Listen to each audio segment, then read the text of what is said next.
აი მაგალითად ნებისმიერი ადამიანი რომელიც შევა ახლა ნებისმიერ მაღაზიაში, საკვები პროდუქტების მაღაზიაში, აი ჩემს ქვემოთ არის რამოდენიმე ნაბიჯი არის ნიკორა, არის ორი ნაბიჯი, არის იოლი. აი ეს მაღაზიები პროდუქტები სადაც იყიდება.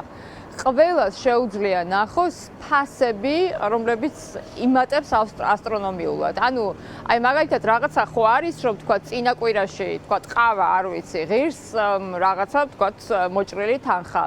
ან რძე, რომელსაც კიდევ არ ვიცით მაგალითად რა ქიმიური შემადგენლობა აქვს, ხო? ანუ და ჯერჯერობით არავის პასუხი არ გაუწია რეალურად წლების განმავლობაში ბავშვები რომ რაღაც მოწამულ რძეს სვავდნენ. აი ეს ფასები, რომლებიც იმატებს ასტრონომიულად, ეს ფასები აწუხებს ყველა ადამიანს და თქვენ თუ შეხვალთ მაღაზიაში, როგორც რიგითი ადამიანები დავდივართ და რიგითი ადამიანები ვყიდულობთ საკვებს ყოველდღიურად, თქვენც ხო იცით ახლა, ანუ თქვენ და რა ვიცი, ყველა იმ ადამიანმა ეს არის შეუძლებელი, რომ იმ თანხით, რომელსაც გამოიმუშავებს საქართველოს საშუალო მოქალაქე, რაიმე ეს თანხა იყოს საკმარისი იმისთვის, რომ სულიანი და მით უმეტეს 4 სულიანი და 5 სულიანი ოჯახი გამოიყვებოს. მაგალითად რძე, რომელიც ღირს 5 ლარი და 6 ლარი და კიდევ ვიმეორებ, არც ვიცით შემადგენლობა როგორია და როგორია თქვათ ის უსაფრთხოების სტანდარტები, იმიტომ რომ წლების განმავლობაში რაც ხდებოდა ამაზე პასუხი არავის არ უგია, ესეც კი 3 ბოთლი 4 არ ვიცი ახლა რომელიც ჭირდება ძალიან ბევრ და დიდსულიან ასე თქვათ ოჯახს და ბავშვებს, ამის საშუალება ძალიან ბევრ ადამიანს არ აქვს და თქვათ ყოველდღიურად ადამიანები აგროვებენ კაპიკებს. აი ამის პარალელურად ჩვენ ვხედავთ ამ გაზლუქებულ კასტას კორუფციისგან წარმოუდგენელი საქართველოს მოქალაქეების ჯიბიდან ამოღებული ფულისგან გაზლუქებულ, არ ვიცი, გასიებულ, აი პირდაპირ ამ სიტყვის მნიშვნელობით პოლიტიკურად გასიებულ ადამიანებს, რომლებიც ყველაფერს აკეთებენ იმისთვის, რომ ჩვენ საქართველოში, ამ ქვეყანაში მეორე ხარისხოვან მოქალაქეებად გამოგვაცხადონ და ყველა ის ადამიანი, რომელსაც არ აქვს შესაძლებლობა რომ და პატიოსნად ცხოვრობს და შრომობს და არ აქვს შესაძლებლობა იმის, რომ რაღაცნაირად უკანონობა გააკეთოს, იმიტომ რომ ამისი არც სურვილი აქვს, არც мотиваცია აქვს და ეს მიაჩნია მართლაც უკანონოდ და აი ამ ადამიანების რაღაცა კასტა მდიდრდება, წარმოუდგენელია ამ ხელოვნება. იცით რა არის, ანუ რა ვიცი, ჩემზე არ ვამბობ, ძალიან ბევრი ადამიანია, მაგრამ 25 წელი ვიმუშავე საჯარო სექტორში, 25 წელი. ნებისმიერი ჩემი, არ ვიცი, ერთი კაპიკი, ერთი სახლი, კრედიტები, რომელიც მე მქონდა, მთელი და მაქვს მთელი ამ წლების განმავლობაში, ეს არის მხოლოდ ჩემი საკუთარი შრომით და ყველას ნებისმიერი ძალიან ბევრი საჯარო მოხელე შრომობს ესე და ძალიან ბევრ საჯარო მოხელეს, რომელიც აი თქვენ წინ იყვნენ, ჩემს წინ იყვნენ ახლა და საუბრობდნენ, იმ ადამიანებს უამრავი ვალი აქვს და უამრავი სესხი აქვს. რატო აქვს ეს სესხი? იმიტომ რომ ბავშვები სკოლაში წაიყვანონ, იმიტომ რომ ბავშვები გამოყვებონ, იმიტომ რომ ტრანსპორტით იმგზავრონ, იმიტომ რომ ჩააცვან საკუთარ შვილებს, იმიტომ რომ განათლება მისცენ და აი ამ ყველაფერს ზღუდავს ეს გაზლუქებული კლეპტოკრატიაში და რუსულ ლაფში ამოვლებული ადამიანები, რომლებიც ანგარიშვალდებულებიც არ არიან იმისთვის, რომ საიდან დააგროვეს ამ ხელაქონება, საიდან აქვთ ამ ხელა, არ ვიცი, წარმოუდგენელი დეკლარაციის მიღმა, გადაფორმებული სიდედრებზე, გადაფორმებული, რა ვიცი, ნათესავებზე და ასე შემდეგ და ამ ადამიანებმა, ვისაც ყოველდღიურად აჯარიმებენ და მართლა იძულებულები არიან, რომ ერთმანეთის სოლიდარობით გავიდნენ ფონს და გავიდეს ჩვენ ყველა ფონს და ნებისმიერი საქართველოს მოქალაქე. აი ამათ ჩვენს ხარჯზე ეს ადამიანები უბრალოდ მდიდრდებიან. რა ქვია ამას? ამას ქვია რუსული კლეპტოკრატიული ოლიგარქია, ბიძინა ივანიშვილს და საკუთარ კოჰორტას, რომლებაც გადაწყვიტეს, რომ ამ ქვეყანაში მშენებლობა, რა ვიცი, ბანკები მაგალითად, რომლებიც წარმოუდგენელ მოგებას იღებენ მართლა და უკვე გაუსაძლისია მართლა ის, რა ვიცი, აი აქ ადამიანებს რო აწევს, არ ვიცი, წარმოუდგენელ სიმძიმედ, არ ვიცი, ნებისმიერი ბიზნესი, რომელსაც მერე შემდეგ ეს მონოპოლიას აკეთებენ.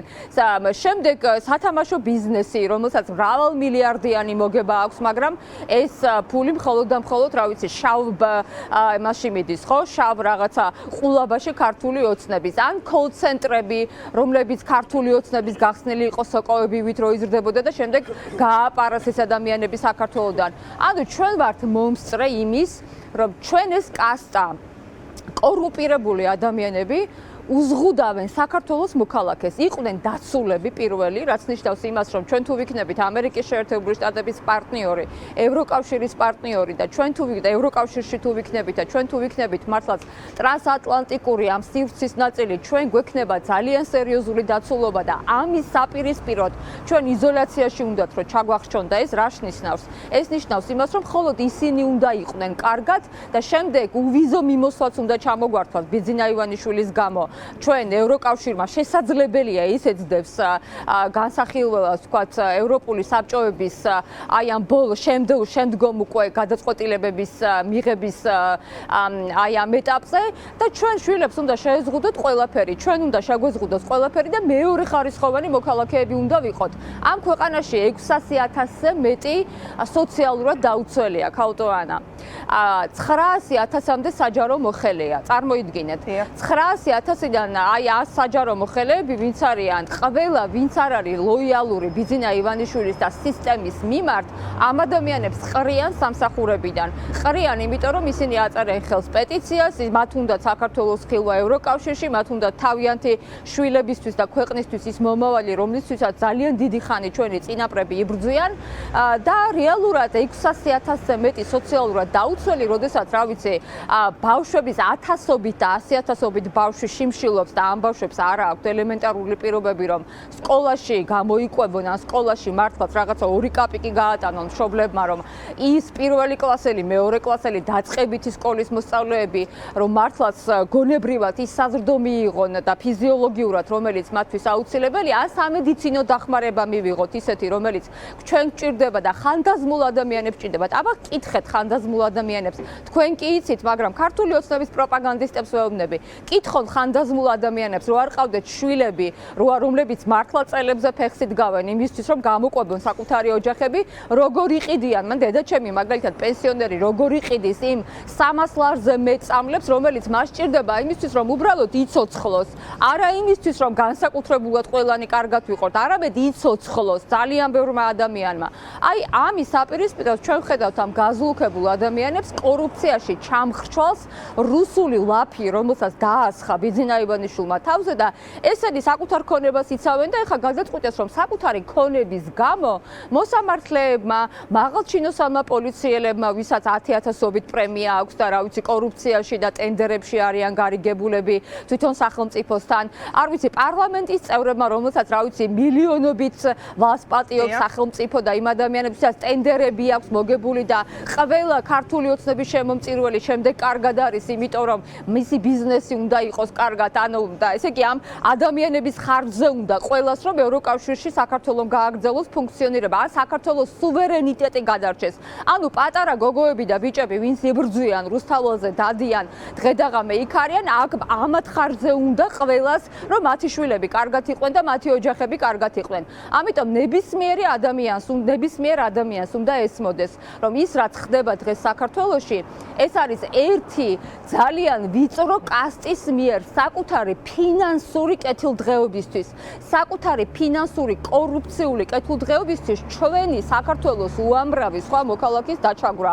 სოფლებში იქნება, ქალაქებში იქნება, ახალგაზრდა ქალების, ბავშვების, ხანდაზმულების, რა ვიცი, განათლების კუთხით, ჯანდაცვის კუთხით. აბა ჯანდაცვის მომსახურება როგორ უნდა მიიღო, თუ არა გაქვს ელემენტარულად თვეში დაახლოებით 2500 ლარამდე მეტი შემოსავალი. ვერ მიიღებ ერთი, ვთქვათ, რაღაც სპეციალური რაღაც ჩვენ დაგჭირდა ეხლა დედაჩემს დაჭირდა MRT-ს გადაღება და რა ვიცი 700 ლარამდე ღირს. როგორ უნდა გადაიღოს ადამიანმა, რომ ხანდაზმულმა ადამიანმა, რომელსაც უბრალოდ შემოსავალი არ აქვს. და ამათ ყოფნით თავხედობა ამ გაზლუქებულ ადამიანებს, რომ საქართველოს მოქალაქეების ხარჯზე ესე იცხოვრონ და იმისთვის, რომ მხოლოდ საკუთარი ქონება დაიცვან. და აი ეს არის ყველაზე დიდი პრობლემა. და პრობლემა კიდევ ვიცით რა არის, რომ ამ ქვეყანაში არავითარი პოლარიზაცია და განხეთქილება არ არსებობს. არსებობს. Ამ ქვეყანაში არსებობს მხოლოდ ერთი ივანიშვილის კასტა, რუსულ ლაფში ამოვლებული კასტა, რომელსაც საქართველოს იზოლაცია სჭირდება, იმიტომ რომ საკუთარი ჯიბეები გაისქელოს და დანარჩენმა ადამიანებმა უბრალოდ იშიმშილონ იმისთვის, რომ შემდეგ ამ ადამიანებმა კარგად იცხოვრონ. აი ეს არის დღეს საქართველოს ძალიან სერიოზული პრობლემა, გარდა იმისა, რომ ივანიშვილი ზუსტად ამ რუსული მოდელით აპირებს ამ ადამიანებზე კიდევ ამ ადამიანების მეორეხარისხოვან მოქალაქეებად გამოცხადებას.